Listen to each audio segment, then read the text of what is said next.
Ayan, good morning. Nag-uumpisa na si Uwan. Medyo malakas-lakas na yung ating, ayan, medyo malakas na yung ulan na may kasamang hangin, pero yung ano naman, yung ilog ng Marikina is still pa rin na safety pa rin ang mga residente dito. So ito, update lang, medyo malakas na. Ang oras natin ngayon is, anong oras natin dyan? Hindi yan, walang ano yan. Walang battery yan.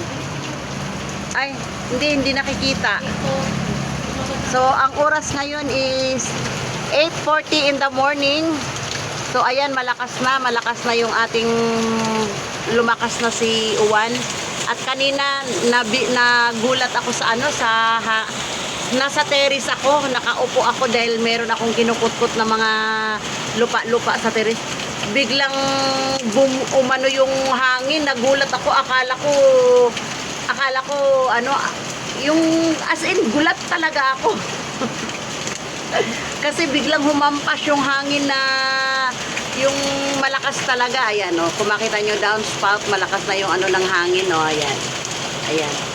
So antabay lang kami, hindi pa ako nagliligpit. Kung makikita nyo, ayan pa yung aking mga paninda. Ayan pa, hindi pa ako nagliligpit kahit ano.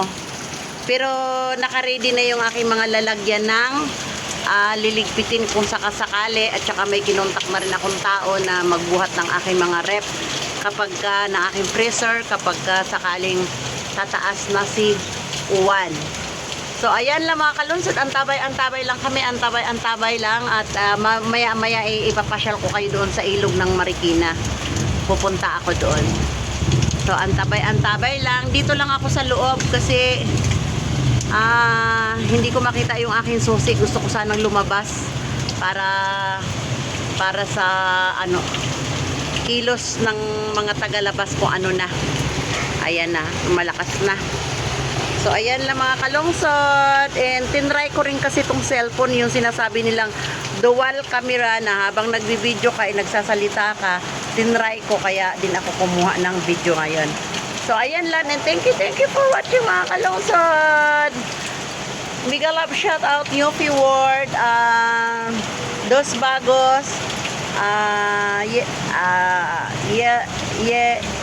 Yelmas, Omer Yelmas. Ayan, mega love shout out sa aking mga super chatter. Thank you so much.